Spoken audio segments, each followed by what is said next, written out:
Good day everyone. Today po may tutorial po tayo ngayon kung paano po mag-install or mag-download ng DSLR boot. Di ba po kapag nag-avail kayo sa akin, magsisend ako sa inyo ng link. So ito yung tutorial natin, how to download, install DSLR boot version 6 or version 7 tutorial. No? So example, nag-avail po kayo sa akin. Then, magsisend ako sa inyo ng link. So, punta tayo sa Gmail natin. Bibigyan ko kayo ng access. So, example, ito yung email natin. So, ito yung access na ibibigay sa inyo. May makikita nyo to sa email nyo. I-click nyo lang tong email na to. Tapos, kung mapapansin nyo yan, ito yung version 7, no? So, pang testing lang natin, version 7. So, parehas lang naman ng instruction yung version 6 tsaka version 7. So, ang gagawin nyo dyan, i-click nyo lang to, click open. Tapos, kung mapapansin nyo, nasa drive na kayo, sa Google Drive. So, punta lang kayo dito sa part na to. Pwede nyo siya dito i-download sa taas yung may arrow, then download. Or pwede rin namang dito sa may 3 dots, sa may kanan, no? Ito yung nasa screen nyo, no? So, pindutin nyo lang 3 dots, then pindutin nyo yung download. Then, after nyo mapindot yung download, pindutin nyo yung download anyway, no? Then, kung mapapansin nyo, dediretso siya dito sa download section, no? So, ito na siya, no? Kung gusto nyo makita yung full history ng download, pindutin nyo ito. Para mas malaki yung, yung view nyo. So, ayan, antayin natin matapos yung download para makita nyo yung process, no?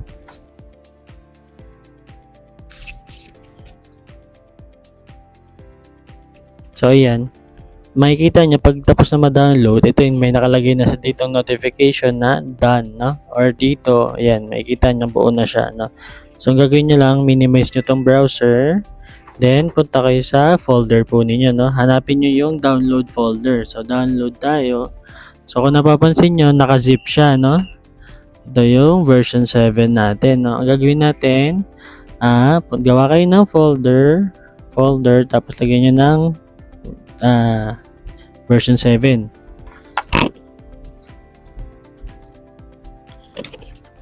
Tapos, itong zip na to, i-drag and drop nyo lang dito sa folder para may lagay siya sa loob na. So, ayan. So, ayan. Tapos, pag i-extract nyo, right-click nyo lang ito. Then, hanapin nyo tong WinRAR, no? Tapos, pin-extract here, no? So, kung wala kayo nitong WinRAR, para magkaroon kayo nito, pupunta lang po kayo dito sa Google uli.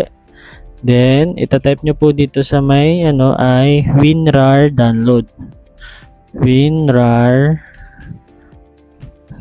download. Then, enter nyo lang po. Tapos, click nyo to yung nasa unahan. And then, click nyo po ito, no? Yung kulay blue. Para ma-download nyo po siya. Yan, isang pindot lang. Then, antayin lang natin.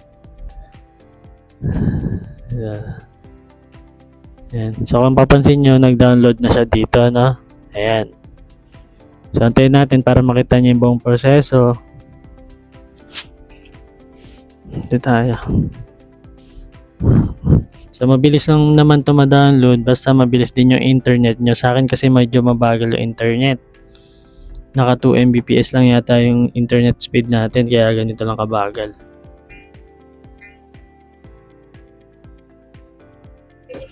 So, ayan, papansin nyo, tapos na siyang ma-download. Ayan, lumabas na yung part na to. Tapos, pag dito naman sa arrow, ayan, nakalagay siya done. No? So, pupunta kayo ulit sa download nyan. Then, hanapin nyo yung download.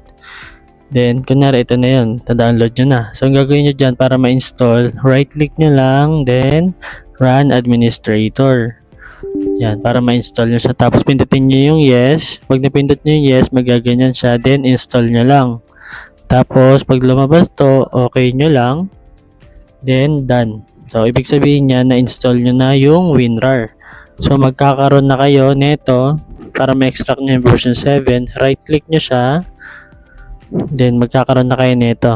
WinRAR, tapos, extract here. Na. Yan, para ma-extract nyo yung file. So, pag after nyo ma-extract, ayan. So, dalawa. Ito yung makikita. Ito yung laman nung zip, no? Isang version 7, tapos merong crack file. Yan. So, paano siya install? Ganito lang po. So, ayan. Install na natin siya. So, pindutin nyo lang tong DSLR boot, right click nyo lang, then run administrator. Wait lang natin. And so, yes lang to pag lumabas tong pop-up na to. Then, antayin po natin siyang ma-install, no? So, yan. Next lang po tayo dito. Then, agree. Tapos, next lang po. Tapos, install nyo po.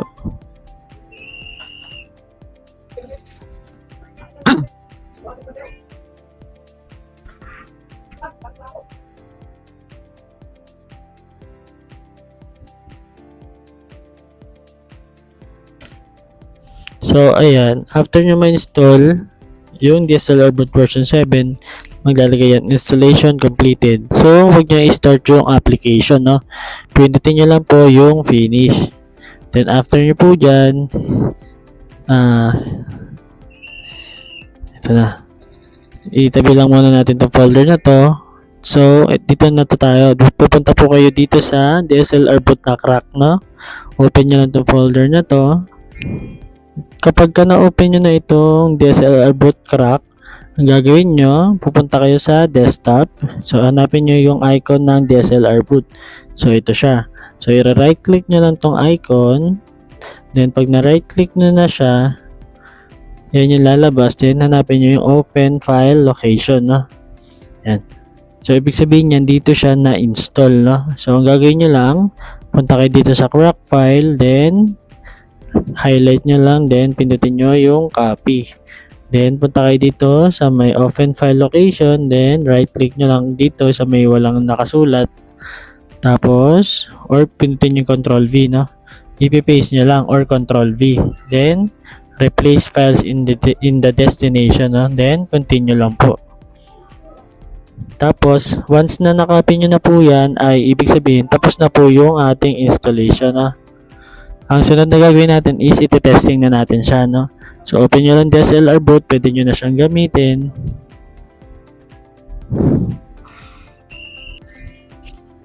So, sa mga gusto magkaroon ng DSLR boot version 7 or yung version 6 or photo boot application, i-DM nyo lang po ako sa TikTok or sa Facebook, which is the Boss TV Tutorial, no? At kung gusto nyo mapanood yung mga full video tutorials natin ay pumunta po kayo sa YouTube, hanapin nyo po yung PisoNet Boss TV, no? Then, like and subscribe na rin po. So, pag lumabas to, pag open nyo na application, lalabas po itong DSLR Boot Software Updater. Ang pipindutin nyo lang po ay skip this update or remind me later. Huwag nyo pong pipindutin tong install update, no? Or masisira yung installer nyo. So, skip this update or remind me later lang kaya, no? Then, kapag unang launch nyo pa lang, hindi ito yung una nyo makikita. Ang makikita nyo una ay yung sign in or create account. So, ang gagawin nyo doon, create account po, no? So, kung gumamit po kayo ng trial version dati, dapat i-install nyo muna siya. Kung gumamit po kayo ng trial version dati, dapat i-uninstall nyo muna siya bago kayo mag-install ng yung sinend ko na file, no? Tapos ayan, so ito na po yung interface ng DSLR boot, no? So mag-sample tayo ng isa. Actually na-setup ko na to, no? Ayan, kaya ganyan siya. Get ready. Okay, smile. Say cheese. Ooh, So looking ayan, good. so ganun lang po kadali mag-install ng Share your DSLR boot photos. version 7. At kung nagustuhan nyo po yung video natin, please like and subscribe, no? Thanks for watching. Smile.